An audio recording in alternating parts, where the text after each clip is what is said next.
তো বস, আজকের এই ভিডিওতে আমরা আপকামিং দুটো কাজের একটা অ্যানাউন্সমেন্ট টিজার এবং একটা ট্রেলার নিয়ে কথা বলবো। তো চলো আজকের ভিডিও শুরু করা যাক। আমি এগুলো নিয়ে কালকেই কথা বলতাম, আমি তৈরিও ছিলাম। কালকে আমাদের এখানে মোটামুটি 5-6 ঘন্টার বেশি কারেন্ট ছিল না এবং অনেকটা রাত হয়ে যায় বলে আমি আর ভিডিও করি না। যাই হোক, আমরা যদি প্রথমে কথা বলি হচ্ছে সাকিব খানের পরবর্তী ছবি রকস্টারের অ্যানাউন্সমেন্ট টিজার নিয়ে।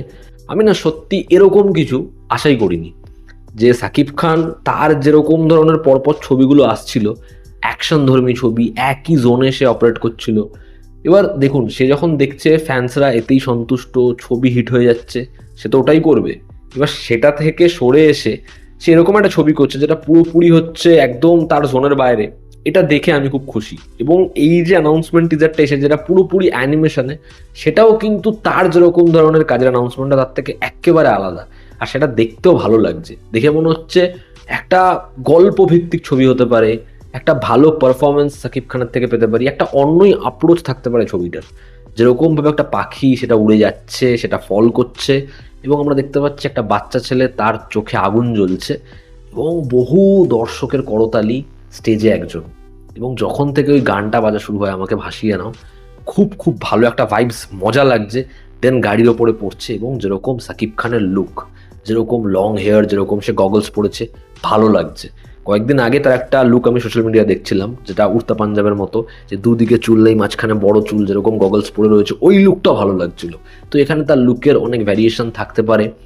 এবার দেখো, সে একজন সুপারস্টার, তার একটা হিউজ অডিয়েন্স রয়েছে, ছবি হিট ফ্লপ, ভালো খারাপ সেটা তো আমি পরে আসছি। কিন্তু সে এই যে একজন অ্যাক্টারও, সে ওই স্কোপটা বা এই অ্যাক্টিংটা দেখানোর সুযোগ পাচ্ছে না।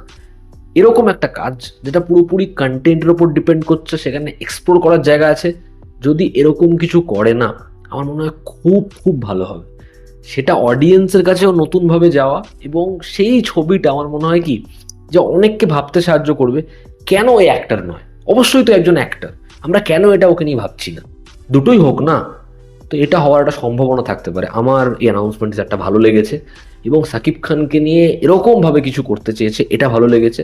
মেকার্সরা তো বলছেই যে এটা সবেমাত্র ওয়ার্ম আপ। আমি চাই কাজটা ভালো হোক, এবং এরপরে যাই কিছু আসবে সেটা আমাদের মজা দিক, হতবাক করাক, কাজটা দেখে যেন প্রশংসা করতে পারি, এটাই বলার। এরপর আমরা কথা বলবো পতি পত্নী और वो दो, এই ছবির ট্রেলার নিয়ে, যেটা গতকালকে ড্রপ করা হয়েছে। তো কেমন লাগলো এই ট্রেলারটা? দেখো, আমার এই ছবিটা নিয়ে এক্সপেকটেশন একেবারে ছিল না। টিজারটা আমার পোষায়নি, গানটাও সেরকম লাগেনি। কোথাও একটা গিয়ে হয়তো আমার এক্সপেকটেশন এতটাই কম থাকার জন্য ট্রেলারটা আমার জন্য ওয়ার্ক করে গেছে। ট্রেলারটা কিন্তু আমার খারাপ লাগেনি, আমার কিন্তু মজারই লেগেছে, ভালোই লেগেছে। আমি এটা বলছি না হেভি লেগেছে বা দারুণ ছিটকে গেছি, কিন্তু ট্রেলারটার মধ্যে একটা মজা আছে। কমেডিটা কিন্তু কিছু কিছু জায়গায় বেশ ওয়ার্ক করছে, আমি হেসেছি।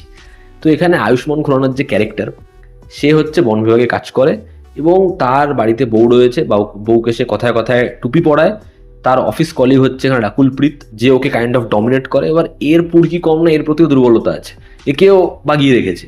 এবার তার বহু বছর আগেকার প্রেম একই শহরে আসছে, সারা আলী খান।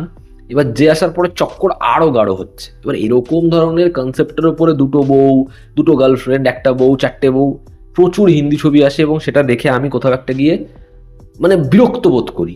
কিন্তু এর যে কমেডির নেচারটা, সেটা ওয়ার্ক করছে বলে ঠিক আছে, আমি মানে সেটাকে একটু রেহাই দিচ্ছি। এবার যখন থেকে ট্রেলারে ওই সংলাপটা আসে না প্রথমে, যে চিতাবাঘটাকে ধরেও বলছে কিপ কাম বে, এবার যখন পরে ওটা ফিরে আসছে, যখন রাকুল প্রীত বলছে কিপ কাম বলকে কাম বাসনা পুরি করতা হ্যায়, মজা লাগে তখন ওটা। বা যখন টিগমাংশু ধুলিয়া বলে যে হামনে তো ইসে হামারি ফ্যামিলি কা চিরাগ সমঝা থা, ঠিক আছে, বা ইয়ে ফুলঝুরি নাকি এটা নিকলা বলে, চারিপাশে ঘুরতে থাকে, মজা লাগে। আর তার আগে যে সিকোয়েন্সটা দেখায়, ওটা হাসি পায় দেখে। বা যখন হচ্ছে ইয়ের ক্যারেক্টারটা বলছে রাকুল প্রীত, যে ও তোমার কাছে কেন এসেছিল, ও বলে ডোমেস্টিক ভায়োলেন্স, বলে যদি বর মারে তাহলে তো পুলিশের কাছে যাবে, ওর বর কি অ্যানিমাল, তো অ্যানিমেলকে যেরকম ভাবে আনে, মজার লাগে।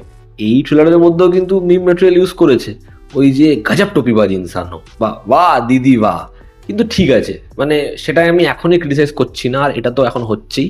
এর যে কমেডির নেচারটা না, সেটা মজা দিচ্ছে, সেটা ওয়ার্ক করছে। এবং ওই যে পুরোনো গানটা, আজ না ছোড়েঙ্গে তুমি দম দম দম, ওই জায়গাটায় বিটস গুলো ভালো কেটেছে, যে কারণে জিনিসটা না ওয়ার্ক করে যাচ্ছে। কিন্তু গোটা ট্রেলারের মধ্যে পরবর্তী সময় যে গানগুলো আসে, আমার একেবারে ভালো লাগে না। এবং শেষ ভাগে আউট অফ নো ওয়্যার ওই গানটা বেজে ওঠে, হামনে ওহি লাগা, মানে কেন ভাই ওই গানটা কেন আসে ট্রেলারে? খুব অদ্ভুত লাগছে ওই কাটটা।